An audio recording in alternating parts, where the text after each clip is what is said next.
Oh, hi. In this video, we are going to look at the forces on an object when it is moving in a horizontal circular motion. And we're going to look at the example of a conical pendulum, cars turning around bends, and a few other examples.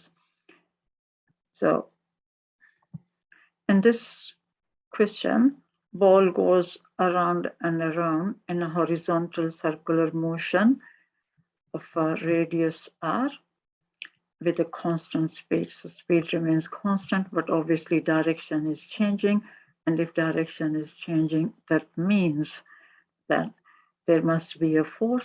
Now that force, now the velocity at any particular instant will be along the tangent at that particular point and forces towards the center. So it is called the centripetal force. So let's look at the forces in detail and find out what is the force that is providing the centripetal force. So there are only two forces acting on the ball: gravity force, which acts downwards, and the tension force, which is acting along this direction at this particular instant. So these are the only two forces. If we look at the component of these tension force has got two components, one in that direction and one in that direction. Now, since the ball is not bobbing up and down, it is keeping the same horizontal level. It's in a horizontal circular motion. So that means these two forces must be equal. So what we can say is that this component of the tension force is equal to the gravity force, which is shown over here. So if we know this component, and if we know this angle over here, then using geometry, we can find out the tension force, or we can find out this component of the tension force. So it is this component of the tension force which is providing the centripetal force. And as the ball moves along, obviously, as the position of the ball changes, then direction of the force will be it will have the same size, and it is always towards the center. And centripetal force is always mv square over r.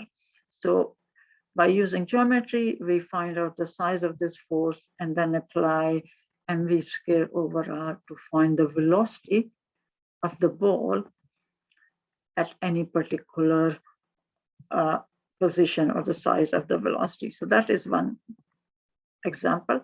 Second example is when cars are going around a banked corner.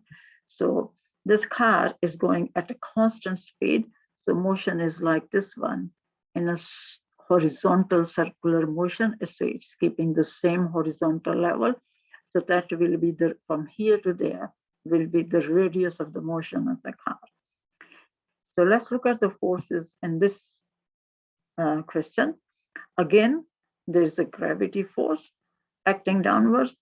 Support force will be acting 90 degrees to the surface of the road, which is banked. Now, in this question, we are ignoring the friction force. If there was a friction force, it will be acting along the direction of the slope. But to keep it simple, we will just have these two forces. Now, since the car is moving around in a circular path, that it is not moving up and down, vertical level is constant. So that means this component must be equal to the gravity force. And this is the component of the support force. The support force has got two components, F1 and F2. And if this angle is 20 degrees, by using geometry, this angle is also 20 degrees. So we already know the F1 because it is equal to Fg. So using the geometry, we can find the size of the support force, or we can find out this F2, which is providing the centripetal force, because the motion of the car is like in a circular path like this one. So again, using mv square over r, we can calculate the speed of the car. Now what happens is, if the car maintains that constant speed, then object will be moving in a circular path.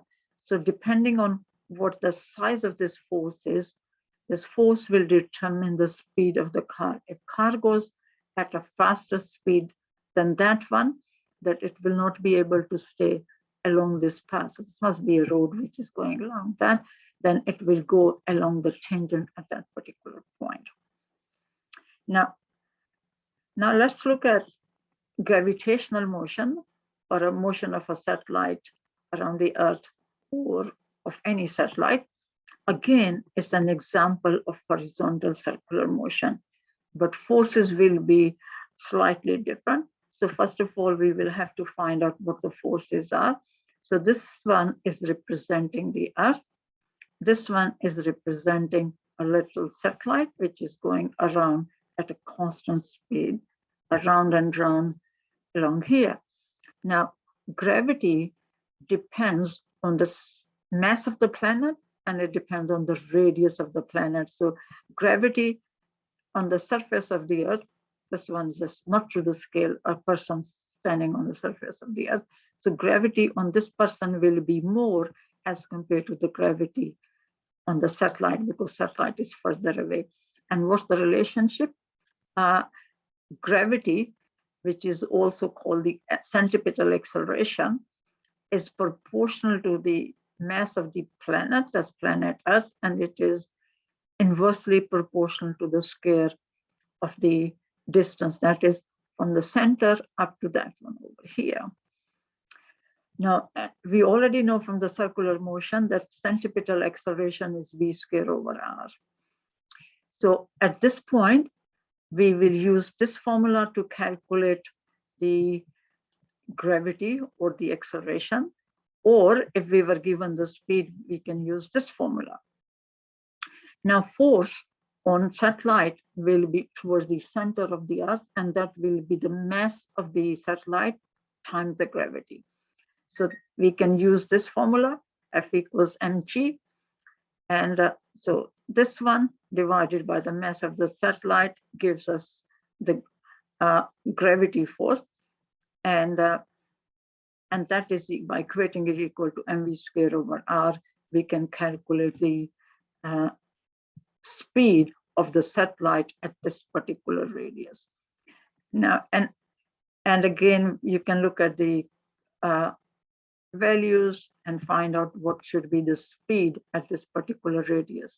Now, geosynchronous satellites are the satellites which are moving in such a way as the Earth is spinning. So Earth is spinning this way, satellite is moving that way. So that means period of the spin of the Earth is same as the period of the satellite. And we can find out, how can we find out? If we know the radius and we know the speed, we can find out the period, or if we can find out the speed by using this formula, if we know the radius and the period of the satellite. So that was about the horizontal circular motion. Now let's look at a vertical circular motion. So in a horizontal circular motion happens in the same vertical plane, where the vertical height of the object that is moving does not change. In this example, we will look at when a plane is going like that. Okay, so first of all, let's look at the forces. This diagram is showing the forces on top of the vertical loop. So vertical loop is like that. And this diagram shows the forces on the plane while it is at the bottom. So let's look at the forces at the bottom first. So gravity force acts downwards. Now, this force over here, we can call it lift force of the engine, or you can call it support force if it was a string, was like a kind of a something which was spinning around a string. So that force is upwards. Now, because this plane is moving in a vertical motion like that, so that means there is a force that is providing the centripetal force. And what it means is that this lift force or support force has to be greater than Fg to be able to provide the unbalanced force, which will be the centripetal force. So what are the forces at the bottom, support force and the gravity force. And what will be the unbalanced force? That will be support force minus gravity force. And this one will be providing the centripetal force, and centripetal force is mv square over r. So if we know the centripetal force, then we can calculate the speed at the bottom. Or if we know the speed, we can calculate the centripetal force. But thing to remember is that this force, upward force, lift force, is greater than the gravity force.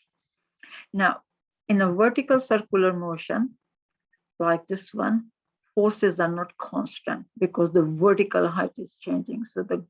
And whenever there's a vertical height changes, energy changes. So forces will not be same. Now let's look at the forces on the very top of the motion. Plane is moving in this direction. So at this particular instant, now lift, because it's upside down, so lift force is downwards. Gravity force is same as it was at the bottom of the vertical loop. So both forces are downwards, and both forces together are providing the unbalanced force.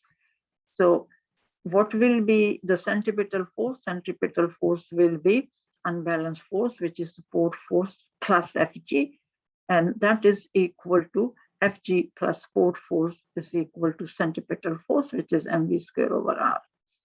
Now, there is a minimum speed that the plane must fly at, and sometimes they will ask you to calculate that minimum speed. So at that minimum speed, if you decrease the speed, Fg cannot change. So what will be happening is the support force will be decreasing. And when the support force becomes zero, then that is the minimum speed which is required to maintain that vertical motion, circular motion. So at that position, when support force is zero, Fg only provides the centripetal force. So if we look over here, then Fw plus F support. So now F support becomes zero, so Fw is providing this gravity force. So you can do mg equals mv square over r, and then by using this formula, we can calculate the minimum speed that the plane must have at the top of the flight. So thing to remember in the vertical motion is that at the very top, there are two forces, F support and Fg, and they're both downwards. And the size of the support will be more or less than Fg depending on the speed, whereas at the bottom of the slope, F support has to be greater than Fg to maintain that vertical loop. Now, one more thing, if we calculated the minimum speed the plane have to maintain that vertical loop. If the speed is less than that, then this vertical motion will not be possible, or motion will collapse. So thank you for watching this video. So that's all for this video.